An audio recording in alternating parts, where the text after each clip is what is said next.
Yo, welcome to another episode of the 10 Artist Commandments podcast. Today we are talking about commandment number 6, trial and error. And I was blessed to be able to get these people on here. One of the biggest duos in the music industry right now. One of the biggest songwriter, producer duos in the music industry right now. These people have written for, there isn't a name you can't name: Beyonce, Rihanna, Ariana Grande, everybody, the top of the industry. We are talking to the peak right now. But I know them from our humble beginnings. We're blessed to have known each other since we started. I have the Grammy Award winning duo Nova Wav. That's Blue June and Chi is in the building right now, man.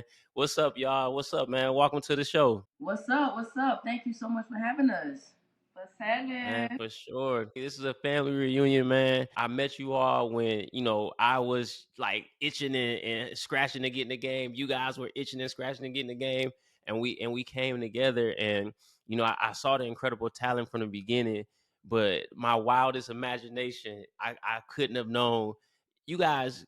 Grammy, platinum, just biggest in the game. You know what I mean? Coming from such a small area of Florida where you guys are from. Well, I know Blue, you're from Florida. I think you're from Atlanta. I remember actually going to your mom's house. Yeah, you're from Atlanta. So man, like you guys have, I mean, broken all odds, man.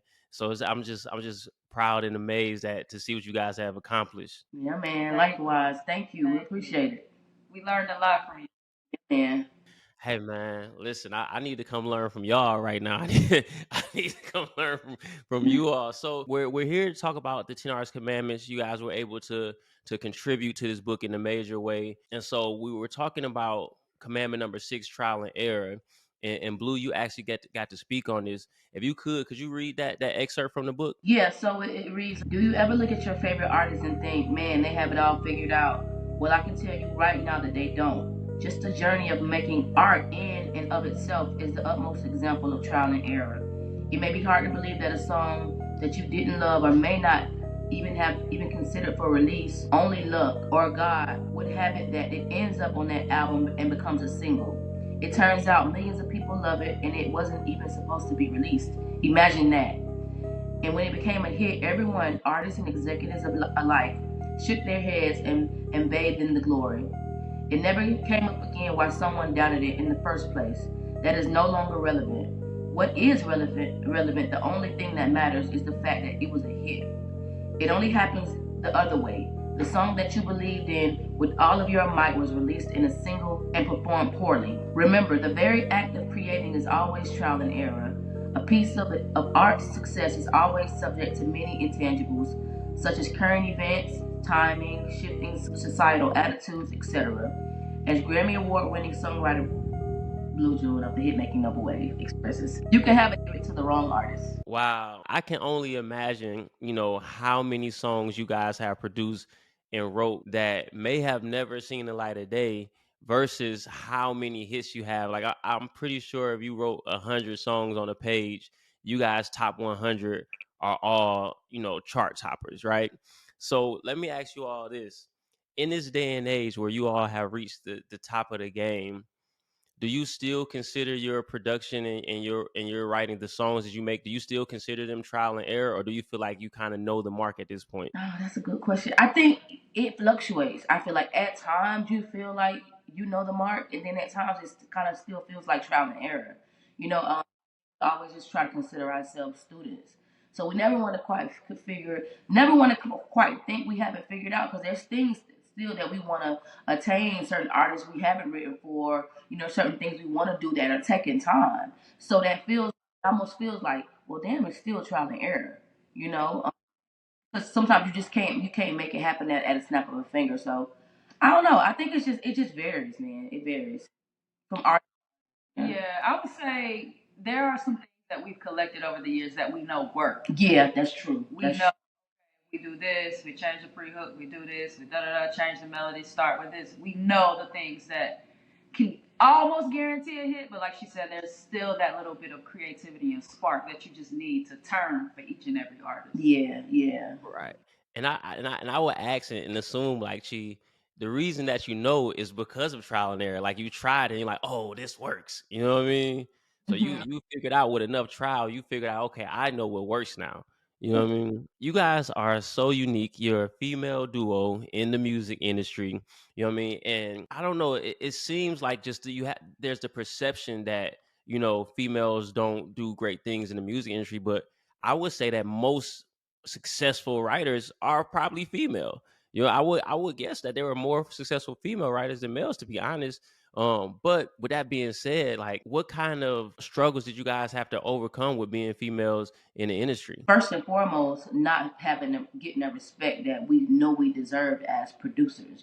First and foremost, going into sessions and immediately being dubbed as the writers, or maybe even the engineers or the assistants, and just sometimes not even getting acknowledgement in a session. That's our session. Having to fight for producer decks, having to fight for equal splits, things like that. I would think that maybe that's something that everybody as a producer or as a writer has to deal with. But I just feel like as producers, and especially as women of color, I just feel like it's got it harder anyways. Add the color on top of that, you know what I mean? And it's especially like in the pop world and all these different things, man. We've had to come to blows with people. Wow. Yeah. Wow. And I know that being the difficult part, but I wonder if you guys could talk about the part that's not difficult, because as black females, y'all got the sauce. Y'all know y'all know what's going on. And I don't know if you get a chance to talk about this often, but what are the advantages of being females in the music industry? I'm glad you asked that question, but she wanted you. Advantages, like you said, we have the essence. Even they say that the black woman is the closest thing to God because we can make all races, we can do all things, we are all things. And so honestly, it's that it's that energy within us. Just keep it cool, calm, collected. Like you said, we've been in so many situations where we've had to stand up. You know what I mean? But just in a woman, that a black woman, only a black woman could handle some of the lashes and second, if I should say. So Yeah. I mean, it's been cool. And I think also too, it just like writers too, just our perspective and some of the things that, like, those niche things that's like those like quotables and things like that have worked for us as writers, just being a part of on what's popping, having the swag, you know what I mean? Having our ear to the streets, being able to just pick up on things and add it to the music in a way that people feel connected. I think that's our superpower. Like, know how to connect with people. So going back to the quote, Blue, you were saying that you can have the right song and give it to the wrong artist. Has that happened to y'all before? And you don't got to name no names. But I'm just curious, has that happened? Yeah, we still kick ourselves to this day. Man, we should Save that song. What constitutes the wrong artist? Did they just were they in a bad situation? Like, what made them the wrong artist? To me, it's as simple as the song just not fitting them. Like the song being bigger than the artist. A timing thing. Like they were too new. Maybe they just didn't have the vocal range, or you know what I mean, ability to pull it off. It's usually something like that. How do you go about avoiding that? What was the lesson learned from that? How do you avoid making that mistake again? Patience. Patience. Yeah, I And think y'all patience answered at too. the same time, so I know that's the answer. Sometimes now we can find ourselves placing a song that's 5, 6, 7 years old, like because it's still diamond. So, like she said, it's patience right now. It's no rush. It's balance. It's control. We just know the right moves to make. If it doesn't feel right to you as the producer and the writer, then it's probably not going to feel right to everybody else because you the one that got the sauce. So let's say you guys are working with a new artist, then, like, how much grace or how much space would you give them to kind of grow into their own shoes? It's just thinking about trial and error, right? Like, what's the approach with a new artist? Because it's one thing to give a song to Beyonce, and it's another thing to give it to a new artist. And I know you guys work with new artists, so what's y'all approach there? That's a great question. I would say incorporating some of their energy. I think when we've made the mistake of giving a song away before, it was just our energy and we tried to place that on top of that particular artist. But now we get in the room with people, we make sure, where you from, what you like, are you in love, what's going on in your life, how you feeling, where do you live? And so we just incorporate all of those things into the music when we're attacking a specific person. Yeah. Instead of giving them something that just may not be them. Right. Like really getting to know the artist. That's super important when you're working with new artists. They say it takes 10,000 hours to master a field. Well, what do you call spending 157,000 hours on one task? breaking artists. Over my 18 years, I've witnessed the music business change abruptly from year to year. Yet I see artists rise to stardom throughout every era, no matter the landscape. Working directly with these success stories, I've noticed 10 principles that all these artists live by that have helped them conquer their era. What are the characteristics? What are the traits? What are the practices of a successful artist? What does it take? 10 artist commandments. No matter the era, no matter the landscape, no matter the platform. If you want to have a successful career as an artist, read this book. That makes perfect sense. I will get that. And then, and Blue, I seen you tweet this, and I don't know the situation, so I'm asking you on the fly. So I saw you tweet something about you were going into the into the new year as an artist. So did I get that right? Did I see that? Yeah, you saw that. That was your Oh, eyes were. okay. So tell me about that. Well, I mean, we actually have we are featured artists on Diddy's new album, the Love album. It's time. It's time. It's just one of them things where it's like, it's long overdue. People have been asking for a long time, and I think we were just taking our time. The right situation found us, and so yeah, it's happening. It's a thing. That's amazing. Congratulations. So let me ask you this: what trials do you expect to face with becoming a new artist? Wow, you throwing out some good ones today. I expect it to be just like any other new artist, Of course, I've done some amazing things as far as my penmanship goes, you know what I mean, in the game or whatever. But I want to go through the artist development stage. I don't want to be like, oh, okay, I've written a few songs, I can get on the stage and perform. Actually, just had my first performance in London.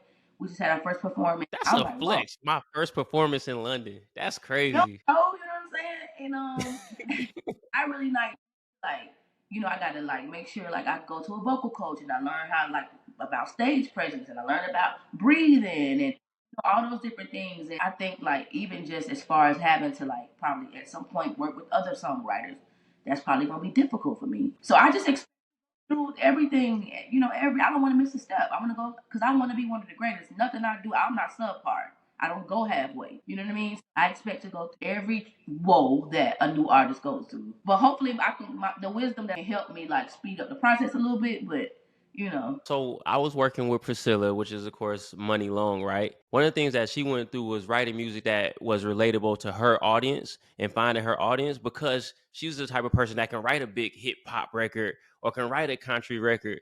So how do you expect it for you? I guess, how do you go about choosing the lane you want to go in? Because you can write anything. Good question. I honestly feel like a lot of the stuff that I've written is stuff that I could have probably released, because in a lot of instances I write from my perspective. A lot of time artists just relate to what I say. I don't think it'll be difficult. I think I'm just an everyday around the way girl. And I think you have a lot of girls looking for that homegirl type Mary J. Blige, that total vibe, they're looking for those things again. I was gonna say I don't even know if that exists right now. That's a lane because I couldn't say who's doing that right now.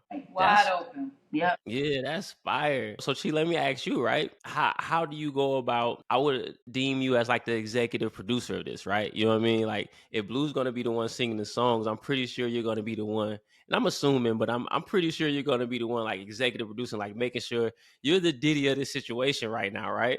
So how do you go about, handling that role? I think what you do is you just let the talent be the talent, and you just put a little bit of your sparkle, a little bit of that's great. Let's do it. Let's do it a little bit like this. I think just being a visionary, being a leader is somebody who knows how to be out of the way, but say, hey, we should do it like this. Just, you know what I mean? Just a little sparkle on it. But I mean, I discovered who Blue was in Tallahassee. Man, she's an incredible talent, second to none. And so with her, it doesn't really take a lot. But yeah, I mean, just looking at it from a holistic standpoint and from a business standpoint, and just saying, yo, you got everything you need, but let's tweak it just like this. It could be minimal things. It could be, hey, let's just change the tempo. Let's change the key or strings here. We need to do this. We need to do that. And so again, the raw talent is what it is. And I was gonna say, Blue, I always, because it surprised me when you said the vocal coach, but I guess you may need that for the stage performances.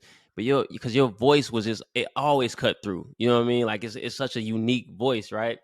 And I will tell you right now on Instagram, social media period, one of the top ways to cut through is vocals. You know what I mean? Like we're seeing mostly live performances be the thing that actually gets the views and the likes and the shares.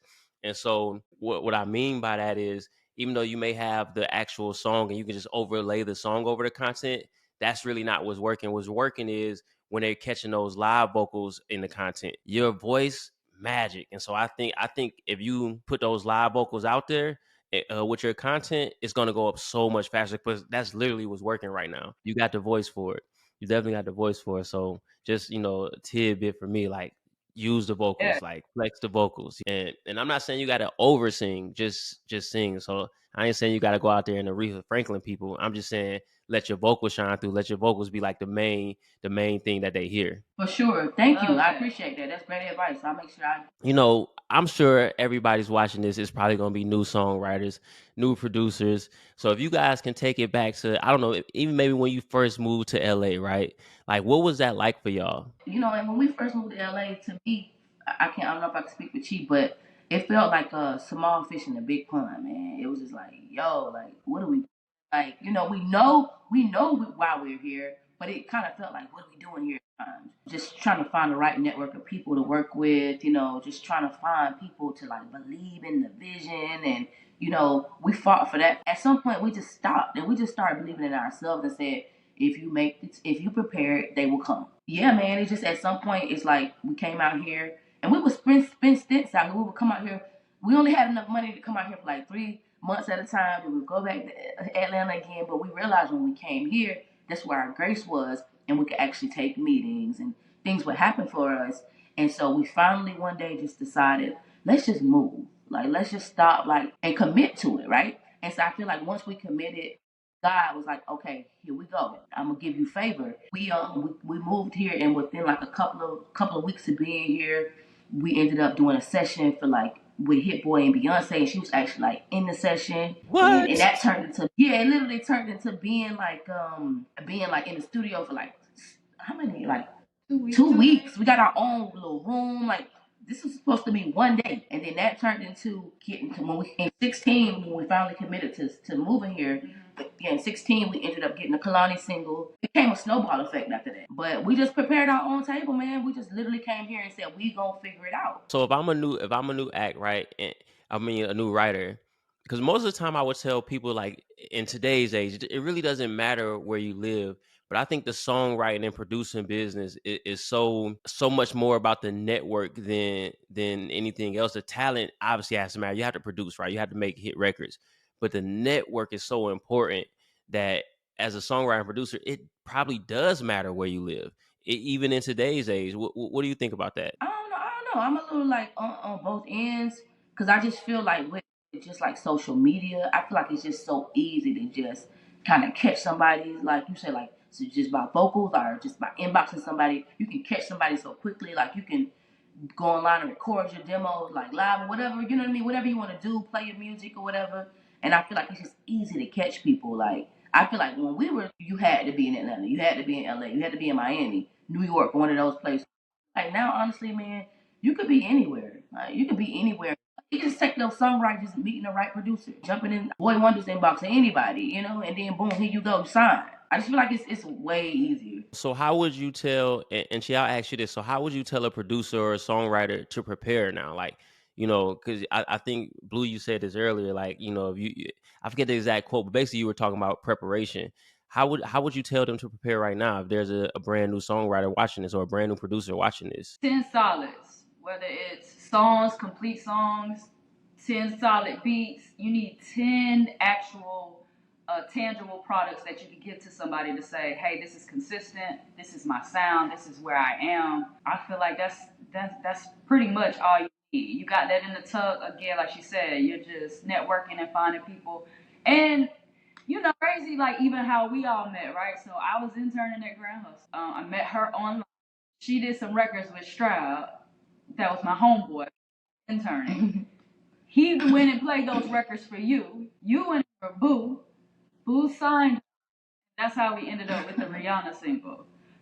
So it's like it's that connection. Like, We had to we have had a to product. have some product to say, okay, yeah, this is solid. And I was gonna say, like, go to panels, like, go to stuff, like, even like last night, we were being honored by Femme at Four, and a young lady came up to me and, yeah, Femme at Four, thank you, and she was like, you know, I live in New York. She was like, I thought I wanted to be an A&R, but now I realize I'm a producer, and I don't have any mentorship. I don't know where to go, and I was like, look, I'm gonna give you my email. I'm like, this is my real email, and so it's just if you just going out and being present, now you can email us and ask us anything you wanna know.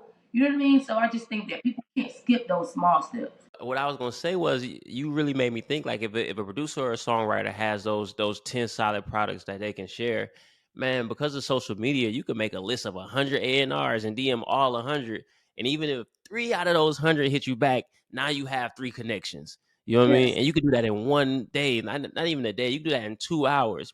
And so I imagine it probably, yeah. So producers, right, listen to this. It's really just about your hustle. Like the connections are right there on Instagram and LinkedIn and places like that. They right there. I mean, they right in your They hands. look. So you guys haven't worked with everybody, Beyonce, Brandy, the list goes on and on. There's a big debate in the industry about, who is the best vocalist, but I don't even ask you that. I just want to know what vocalist do you think is underrated? When they make that list, they don't bring this person's name up, and you're like, yo, this person should be on that list. Who do you think that is? I think she might be on the list, but to me, like, who she's still underrated vocally is Jasmine Sullivan. Like, that's just like raw church anointing, oily, like, you know what I mean? It just touches me in a different way. I don't know. I just feel like she's special. Like, she's to me the Arethas and all those people of our generation. Mm. People don't even realize that don't come around every day. All right, Chi, who you got? Vocalist. You know, it's crazy to me. I feel like Lauren doesn't get a lot. I feel like she gets like great overall. Like she was just great overall. Like you know what I mean? But I feel like vocally Lauren was nasty. She was nasty. She was nasty. Like she was a whole new swag that has influenced, you know what I mean, some of the singers that we hear today. Like for real. Yeah, that's a good one. Because I was listening to Kill Me Softly in the car in London, Crazy. and it was just it's nothing but vocals, and I was like, bruh, this is just nasty. All right, Lauren. And then so I want to make a connection here, right? There are so many other very popular, very good female producers, very good female writers. Who haven't y'all worked with that y'all would collab with? Well, shout out to Victoria Monet because she's eating right now. She's a songwriter who's getting her shine as an artist, and I love to see. We did a session, but we had to like catch a flight, so it was like rushed. But we're both big fans of each other, so I would really love to work with her again because oh my god! Aside from the moment she's having, I think she's truly gifted. I mean, honestly, we work with so many different people. We may have not worked with them in the room. I'm trying to That's think true. of honestly anybody, especially like women producers. I hit them in the inbox and I'm like, yo, send me some stuff. Like, let's do some stuff together. Like, it's a couple women that I hit recently. Like, the boys do it, why we can't do it? You know, so I'm actively looking for female producers that actually want to work. I think sometimes we've been split. You know what I mean? And it's kind of like everybody has Everybody's been trying to positioned get it, to yeah. be to get it and be the one, etc. But I do think it's some room for some of us to come together and really do some magical work. So just getting back to trial and error, right? If you could give me just one, just like what would be your biggest mistake that you learned from it and later corrected? Like it was a trial and it was an error, but you corrected it. Like now you feel like I will never make that mistake again, but I'm glad I made it because it just taught me so much. And I want to ask that. I want to ask that to each of y'all. So y'all separate ones. I think for me personally, is it's just being afraid to use my voice, like figuratively, literally, like letting people kind of when I earlier on tell me who they think I should be as a songwriter. And when I came in, it was like Esther Dean was like the biggest songwriter, so I felt like that was like, oh, I got to be like Esther Dean, I write songs like Esther Dean, and I think I wasted a lot of time trying to be her or trying to be thing, that I never was gonna be able to attain. And as soon as I just for once did me, things worked for me. And I was like, oh damn, that's what I should have just been doing me. But I didn't know what me was because I was so convoluted by everything else. So I think that was the biggest mistake I made. And once I corrected it, I found my grace, and I'm thankful to God for that. Amazing. She, what about you? I would say my biggest trial and error that I can think of is probably just being a little bit too reserved. I'm extremely talented, multi-talented, and I think that during the course of the years, I kind of just dwindled back and laid back a little bit more than I should have. Even just when I first started out making music, like I was making my own music, I was rapping, I was performing, I was doing this, I was doing that. And so I think that over the years, I kind of just settled back within this seat. And it's good because it taught me leadership skills. It definitely taught me how to be a better producer because I recorded a lot of people. So I kind of reduced myself to being an engineer, and I feel like it was great because now I can executive produce anybody. But if anything, just laying back a little bit too much, just not being as forward. Okay, and my other question would be, because this book goes on to really teach people about business and help them understand their business as being a creative. How does a songwriter and a producer budget? Because the way you get paid is different from like how artists gets paid. Like, how do you reinvest in yourself? How do you budget and say, okay, I know I made this much from publishing and I need it to last 6 months until the next publishing? Like what's sort of your financial structure if a producer or songwriter is looking at you guys and say, okay, now I know how to structure my stuff when I'm coming up? I don't know because I'm spending. I say first and foremost, pay your taxes. I can tell you that taking that Yo, taxes. you taking that 30, that 40% out. Hey, don't listen when he said haven't paid my taxes. I'm too turned up. Turn that off. Don't listen to it. Not off. Don't be motivated by that, man. Pay them taxes. Okay, for sure. So at least set aside that 30 or 40%, and when the money comes in, okay. So don't mess that up. And then as a songwriter producer, y'all get pub quarterly, right? Will publishing be the main source of income, or is it different? Well, I know at y'all level it's probably different, but normally, I guess. Yeah, normally. Yeah. Whatever you're doing, like it's a lot of different streams, but like primarily as when you start, it's just coming in from It's publishing. your royalties. Well, when you guys were getting those checks quarterly, was there any sort of strategy to how I make this last for the next 90 days? No, not necessarily for us. We just thank God that we just weren't in situations where we had to like financially have to like make those type of. It's just we've always been in a situation financially, and I think partly because we made the sacrifice to live with her mom for like years. I know a lot of struggling like producers and songwriters that are like just trying to live outside of their means, like. You got this whole lavish apartment. It's like, yo, y'all, if you got to move in with 4 or 5 people, go home with mama. Like, so you really can focus on, getting the work done and saving your money. I feel like just we put ourselves in a really, really good situation, like financially, just like living with somebody until we were able. You know what I mean? Make it work. I was telling somebody about this guy, what my first publishing deal was, and I was like, at that point, it sounds like a lot of money to you. But then at the end of the day, after you pay everybody you got to pay, and then you like, oh, this is a regular salary.